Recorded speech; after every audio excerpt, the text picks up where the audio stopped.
You know how everyone says the Amex Platinum card is only worth it if you're flying first class every other week? Well, I just finished my 6 month with the card, didn't travel once, lost my wallet and all my personal information, and spent a good amount of the $8,000 sign up bonus on fashion instead of plane ticket, and still end up pretty happy. And if you're surprised, well, same here. So in today's video, I'm breaking down the 5 things you need to know if you're thinking about getting the American Express Platinum card, even if you're not constantly flying around the world. So between getting back over $260 from losing my wallet and managing to get the 150,000 sign-up bonus point, I've learned a few lessons that you won't hear in most credit card reviews. And I'll show you how I managed to keep a minimalist and sustainability approach while racking up points. And yes, guys, it is possible. So if you're ready, let's get started. And while you're at it, don't forget to like, subscribe if you gain any value from this video. Let's get into it. Number one, the sign-up bonus and unexpected spending habit. So right off the bat, I had to spend $8,000 in 6 months to get that 150,000 membership reward. But I had a small problem. Unlike most people who have this card, I don't really travel much, which is where you mostly stack up your points on flight and hotel. Instead, I end up pouring a good amount of that money into fashion. And I know it sounds like the complete opposite of minimalism, but hear me out. I kept telling myself, right, okay, if I'm gonna drop $8,000 for the sign-up bonus, I might as well pick up some high quality sustainable pieces that's going to last me a long time. And the logic kind of makes sense because I already invest a lot of money in sustainable fashion. So I didn't really make a big deal out of it if I had to spend a few $1,000s knowing that I was going to be rewarded for it. But the good part about it is it kind of gave me a chance to compare how the American Express Platinum card handle everyday purchases, not just big travel booking. So once I hit that $8,000 mark and I saw the bonus point hit my account, let's be honest, I was pretty excited. But I had to step back and kind of like question myself, did I really need all these clothes or was I just chasing bonus point? It was kind of a weird mixed excitement. Yay, I got free point, but did I just fall for a sophisticated marketing tactic? So after this crazy shopping spree, I kind of checked out my closet. Some items were definitely a keeper, quality denim jeans, a good looking jacket, and some sweatshirt. And I was able to come up with a few cool outfit combination. But on the other hand, some items made me think like, why did I buy this again? And that's where my whole minimalist approach started to kick in. And to be honest with you guys, I kind of returned a few things back that I thought was useless and end up putting that money back into my investment account. So if you're somebody who's checking out this massive bonus point and thinking to yourself, right, how will I reach the spending requirement? Just know you don't have to be flying around the world 24/7 a day. Everyday stuff like fashion, in my case, can get you there. But what I will say to you is that just be really careful and mindful because you don't want to put yourself into debt trying to chase the bonus point. The bonus point are cool and all, but it's even cooler if you don't fill your life with stuff you don't really need. Number two, realistic usage without travel. So I originally got the Platinum card thinking I'd be flying somewhere, and yet here I am 6 months later with 0 flight under my belt. And it's kind of awkward, right? Because most people will tell you to only get this card if you travel a lot. But for me, I still find ways to get value out of it. First is the monthly Uber credit, and I mostly use it for Uber Eat than the actual car ride, which is good because I don't really have to spend my own money on buying food online. Then you have the streaming or digital entertainment credit subscription like Hulu or Disney Plus. And I end up going with Hulu, which Amex covered the entire service, so thank you Amex for that one. So like that, instead of feeling guilty about not being at an airport lounge every other week, I focus on credit that fit my routine. If you're a homebody or just not traveling right now, figure out which benefits still apply, like the statement credit or the streaming service, and consider how they align with your everyday needs. Number three, losing the card Amex security. So about halfway through my 6 month journey, I managed to lose my entire wallet, including the Platinum card, and all my personal information. So that was kind of a bummer. And I was convinced that I'd be losing at least a few $100s, plus the headache of trying to replace everything, right? But here's where American Express surprised me the most.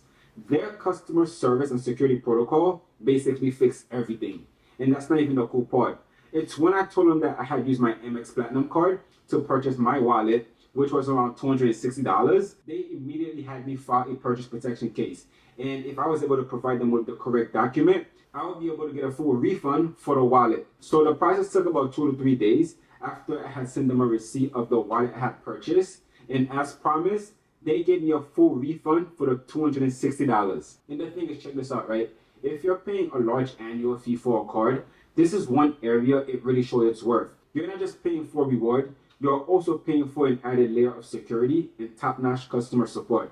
And as for someone who tried to keep a minimalist mindset, I saw it as an investment in convenience and safety rather than just trying to flex. So in a weird way, the whole experience reminded me of why choosing quality over quantity isn't just about clothes or furniture, it also extends to the company you trust your money with. Number 4, evaluating credit and overall value. So let's talk about where the Platinum Card annual fee goes, because let's be honest, right? $695 can feel like being stabbed in the chest if you're not getting your money worth. Even without any travel in the last 6 months, I still find ways to make the card credit work for me. But the question we really want to ask ourselves is, was it enough to justify the price tag? Check this out. First up, there's the Uber Cash credit, which is about $15 a month and $20 in December's. And I mostly use it for Uber Eats, like I said earlier. So that come out to be a credit of $200 annually. Then we have the $240 digital entertainment credit if you're not into streaming. And I decided to go with Hulu, like I mentioned earlier. So I'm getting that completely free, which is good.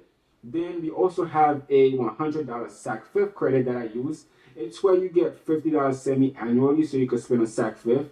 And one thing I try to do is I try to go online and purchase extra accessories for that money. So again, that's pretty cool. I use it. Lastly, the Walmart Plus membership credit, which offers $12.95 a month for Walmart Plus. And it's equivalent to $155 annually. So these right here are the perks that I'm getting benefit from. And if we sum them up, that's about $695.40, which slightly covered a $695 annual fee. And that's where I'll start to say the little things start to matter. I try not to focus on overreaching my spending. For example, if you're not someone who normally spend money on something, you should not start doing that just so you can meet Amex expectation. The goal is to continue to spend normally while earning benefits in point in the process. And you usually see people bragging about the lounge access, the free hotel night, or the airline fee reimbursement. But if you're someone like me who does not travel much, those perks might not start to give you any value at the beginning. Instead, think about all the smaller credit. If you genuinely use them each month, they can offset a good amount of that annual fee. Now, is it worth it? That's the $1,000,000 question, right? So put it like this. For me, saving time and stress with quick reimbursement, like when I lost my wallet, and occasional food delivery credit, basically felt like I was getting back some of that $695. It's not pure profit, but it's enough to keep me satisfied for now. So all in all, I'll say take a long and honest look at which credit and perk you realistically use. If you forget to use the Uber Cash or don't care much for streaming service, then those benefits won't do much, right? But if you're also someone like me, someone who doesn't travel as much, but still find way to gain monthly value, it might just be a card you might be considering putting into your wallet. Number 5, maintaining a minimalist and sustainable mindset. So let's wrap this up by talking about whether the Platinum Card can actually fit a minimalist, eco-friendly lifestyle, especially if you're trying to avoid unnecessary clutter and random spending. So check this out, right? When I first signed up for this card, I was concerned that a premium card would push me into more luxury purchases, more treat yourself moment, right?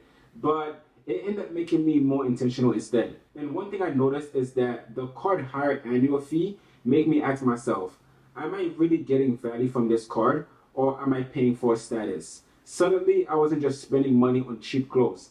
I started focusing on fewer, better quality pieces that I know will last longer. So if you're somebody who's all about sustainability, you can still keep your footprint light by shopping secondhand or supporting ethical brands. And the cool thing is the Platinum Card purchase protection can be a plus because if a handcrafted or eco-friendly items are damaged, you're more likely to get your money back quickly without any problem. So at the end of the day, it's all about if the benefit you gain from this card outweigh the annual fee. If you're maximizing monthly credit, capitalizing on protection, and using any bonus point into something meaningful, even if it's not traveling, you can still make this card fit a minimalist, sustainable ethos without going broke. So this is all for today, guys. If you found this video informative and you gained any form of value from this, don't forget to like, subscribe, and push the notification bell for more on sustainable fashion and personal finance. And I'll see you guys on my next video.